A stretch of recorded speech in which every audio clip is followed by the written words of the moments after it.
What's going on, everyone? Boone here from PremiumBeat.com. For this tutorial, I'm going to show you how you can use Keyframe Interpolation to bring a simple animation to life. And more specifically, I'm going to show you the differences between Temporal and Spatial Interpolation. So let's get started. So when you have two keyframes on an After Effects layer, After Effects will interpolate the values between those two keyframes. Now take a look at our rocket here. We have two keyframes for position. Now in between these two position keyframes, After Effects is interpolating this information. So my keyframes are essentially moving the rocket through space over a period of time. Now we can see it moving through space on the composition panel here, and we can see it moving through time on the timeline panel. I can precisely control how the rocket moves through space and time by changing the interpolation methods. Now After Effects uses the Bezier interpolation method, which allows you to control keyframes with Bezier handles. Now I can switch the interpolation method via the Keyframe Interpolation dialog box, which is going to give me options for both spatial and temporal interpolation. Now while this might seem a little technically intimidating at first, it's actually quite simple once you understand the lingo. So these various methods specify how After Effects applies the Bezier handles to keyframes. Now let's have a closer look at both of these methods. As the name implies, spatial interpolation refers to space. Now we can edit keyframes spatially in the composition panel here. Now you can see I have two keyframes, these two position keyframes. Now I can move these around, make my rocket travel to a different location, kind of a shorter distance here. And you'll notice in the timeline, these two keyframes haven't changed. One is highlighted here, but there's still the same duration. We're looking at about a 2-second animation here. So no matter where I move these keyframes in the composition panel, that time limit or that time duration is staying the same. So all we're doing is making this graphic kind of travel at a slower or faster speed. Now you can tell the difference in that speed with these speed dots. All these dots in between the keyframes, those are speed dots, and each one indicates one individual frame. So as I extend these out, these speed dots will kind of spread apart. That means that this is traveling at a faster speed. If I move these keyframes closer together, you can see it's moving at a slower speed. Okay, so let's move this over here. Let's move our end keyframe back up here. Now when we're talking about temporal interpolation, we're talking about time, and we can view the temporal keyframes here on the timeline. Now let me show you what we can do here. I can grab this end keyframe, and let's say we want to retime this to 1 second. So I'm just going to grab this end keyframe and I'm going to move it over to 1 second. And you'll notice our graphic didn't move, the keyframes didn't move, but it did change a little bit. So what happened was these speed dots changed, and they changed because we're changing the time that it's traveling.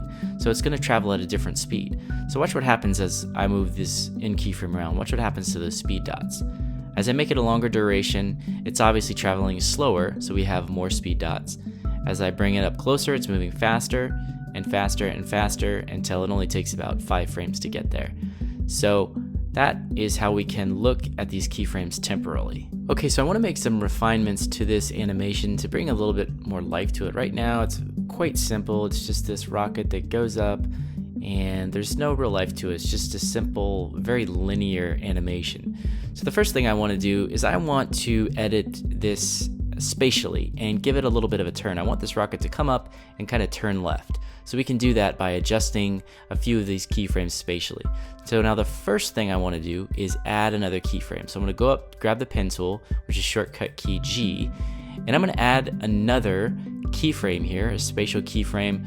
It's not a spatial keyframe, it's just a keyframe. We're looking at it spatially, but I'm going to add it right where I want my rocket to start turning left. So I'm going to add it right about here, and now we'll see these Bezier handles. You can see these handles here, you can see the handle here and here. So now I'm going to switch back to my selection tool, and I'm going to grab my end keyframe and I'm going to move this over here. So now you can see we have this motion path, but it's not quite perfect, and we can perfect this using these Bezier handles. So the first thing I want to do is I want to get rid of this little curve here. So I'm going to grab this and just kind of move this out altogether. And now I'm going to grab this Bezier handle here. I'm going to move this up, kind of make this a nice kind of smooth curve here. So there we go. Now let's take a quick look. I'm just going to kind of move this around.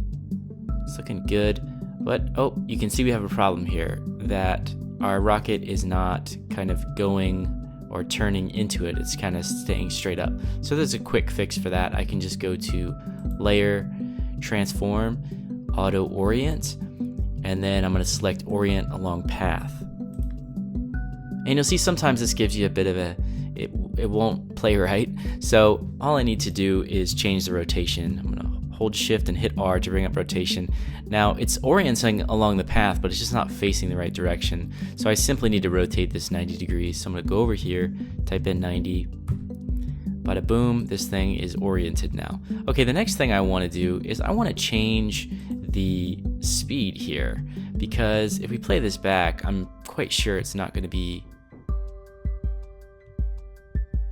okay, it's looking good, but we want it to take off like a normal rocket takes off, which basically means that with a normal rocket, it starts off slow and speeds up as kind of the boosters kick in and it takes off. So we want to do that, change it temporally so that it will do that. Okay, so everything's looking good with our motion path here. We've animated this spatially. We've made all of our spatial adjustments accordingly. Now I want to make some temporal adjustments so that the speed ramps up, makes it look like a normal rocket launch.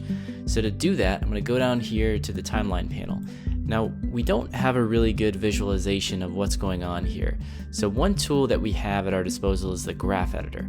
Now, I'm going to click this to bring up the graph editor. Now, the graph editor is going to show us basically speed over time. So this is showing us, let me readjust this here by clicking this button and kind of expanding this so we can see what's going on.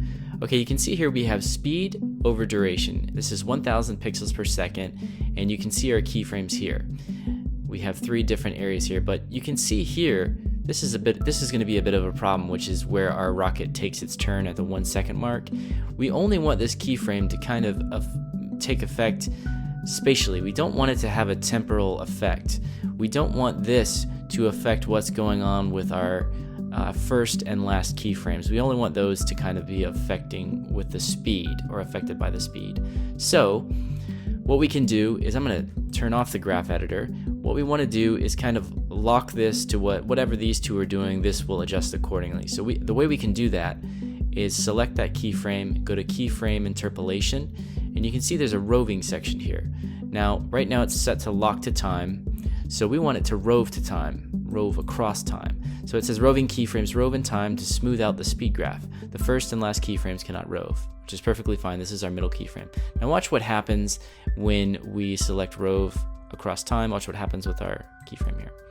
So now it's adjusted here and it's moved a little bit, but you can see it changed our settings here. So I'm gonna kind of retweak this spatially.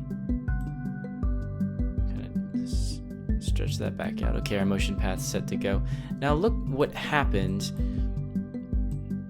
in the timeline here. So this is set. Now what's going on here? If I grab this last keyframe and I retime it, you're going to see that that middle keyframe adjusts accordingly. It's not affecting the time. You can see here that our speed dots are adjusting accordingly. If I didn't have this roving to time, we'd have it going really fast or really slow here, and then really fast or different speeds in between these keyframes. That's not what we want. So I'm going to drag this back out. Okay, so now this is set to go. Now let's go back into the graph editor. And again, this graph editor, I don't know how you guys feel about it, but I think the graph editor is a bit of a pain. It takes a little bit to get used to. So I'm going to click this button here, fit all graphs to view. Now what we want to do is, again, we want this to ramp up. So how can we do that? Well, I'm going to go over here. I'm going to grab our first keyframe. We want this to start at 0 pixels per second. So I'm going to drag this down to 0 here. Yeah, right here. Okay, I'm going to adjust this again because this is a pain. And now the way we can see the speed here kind of goes steady. We want it to more ramp up. So I'm going to drag this out like this as far as I can. You can see the influence there is 100% in our little tooltip. And look at as I move this, look at the speed dots in the comp panel. They're definitely changing. Okay, so I'm going to go to this. I'm going to readjust this. And then we'll go to our last keyframe. And I'm going to kind of drag this down. And there we go. Now, if we go back, let me just readjust this. If we go back and take a look here, and yeah, we can see our speed dots are adjusted accordingly. And there you have it. We use spatial and temporal interpolation to bring this animation to life. I hope you enjoyed the tutorial, and be sure to check out PremiumBeat for high quality, royalty-free music and sound effects for all of your media and video projects.